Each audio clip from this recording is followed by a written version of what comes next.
100 hari gebrakan Deddy Mulyadi, dari sekolah jam 6 pagi, e-budgeting desa, hingga reformasi birokrasi, Jabar berubah.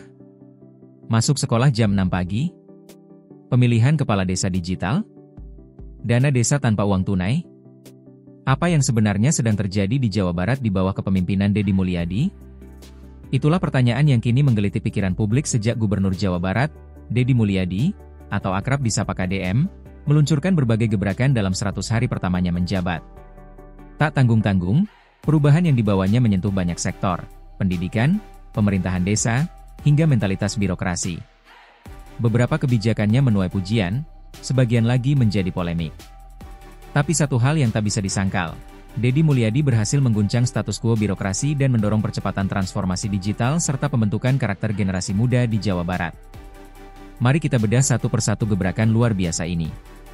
1. Sekolah masuk jam 6 pagi, antara disiplin dan rasa takut emak-emak. Mulai Juni 2025, seluruh siswa dari jenjang SD hingga SMA di Jawa Barat diwajibkan masuk sekolah pukul 6 waktu Indonesia Barat. Bagi Gubernur Deddy, ini adalah langkah nyata untuk membangun kedisiplinan pelajar dan menyatukan hari belajar menjadi Senin Jumat saja, sebagaimana pernah ia terapkan saat menjabat Bupati Purwakarta. Namun, kebijakan ini langsung menimbulkan reaksi keras, khususnya dari para ibu. Salah satu influencer dengan akun Cerita Ibun menyuarakan kekhawatirannya di media sosial, bukan karena soal bangun pagi, tetapi karena rasa takut akan keamanan anak-anak di jalan yang masih gelap. Kalau anak-anak masuk jam 6, nanti saya yang nakal. Saya yang jadi pemberontak, Pak, tulisnya dengan nada cemas tapi satir.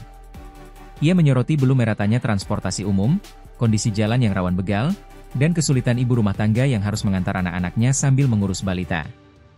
Kekhawatiran ini menyuarakan satu hal, pentingnya kesiapan ekosistem sebelum menerapkan kebijakan yang progresif.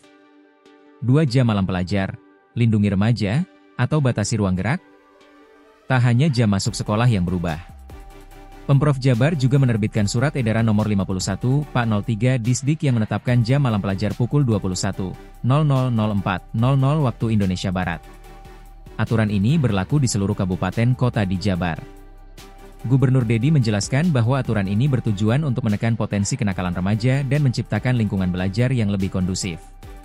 Pengamat dari UPI, Cecep Darmawan, menyatakan dukungannya.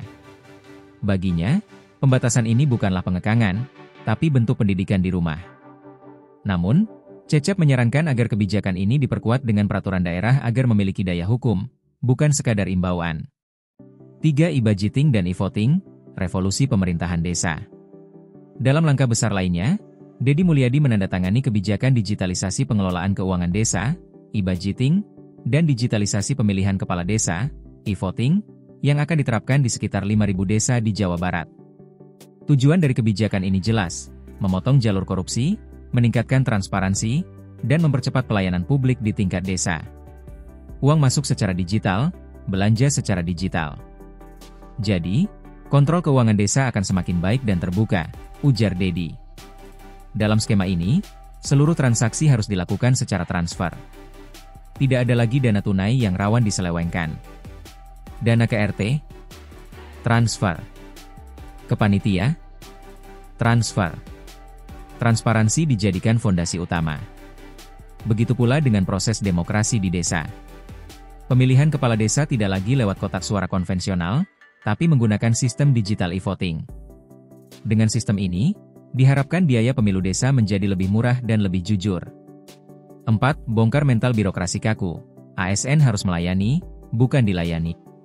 Gebrakan Deddy Mulyadi mendapat apresiasi luas, termasuk dari partai politik. Wakil Ketua Umum Partai Perindo, Ferry Kurniarizkiansyah, menilai Deddy berhasil membongkar mental birokrasi yang jumut dan kaku. Apa yang dilakukan KDM bukan sekadar pencitraan. Beliau membuktikan bahwa birokrasi harus melayani, bukan dilayani, kata Ferry.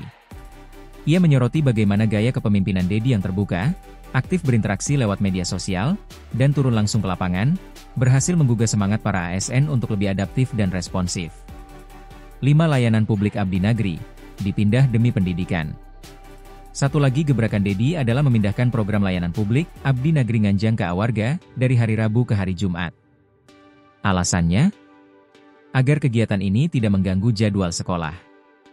Pelaksanaannya dilakukan setelah salat Jumat dan disertai hiburan rakyat. Menurut Dedi, ini lebih efektif karena warga sudah pulang dari sawah atau kerja, dan anak-anak tidak perlu absen dari sekolah. 6. Barak militer untuk remaja nakal. Pendidikan karakter dengan ketegasan. Dalam program lainnya, Dedi Mulyadi juga menggulirkan kebijakan pendidikan karakter bagi siswa bermasalah melalui pelatihan di barak militer. Program ini bukan hukuman, tapi pembinaan untuk membentuk kedisiplinan, rasa hormat, dan tanggung jawab. Gebrakan Dedi Mulyadi memang luar biasa. Ia mencoba membalik wajah pemerintahan Jawa Barat dalam waktu singkat, dengan gaya yang tak biasa dan keputusan yang berani. Namun, tantangan tetap ada. Tidak semua kebijakan mudah diterima. Sebagian perlu disesuaikan dengan kesiapan infrastruktur, kondisi sosial, dan partisipasi warga. Tapi jika konsistensi dan evaluasi berjalan baik, bukan mustahil Jawa Barat menjadi provinsi percontohan reformasi birokrasi dan pendidikan karakter di Indonesia. Pertanyaannya sekarang, apakah masyarakat Jawa Barat siap berubah secepat ini?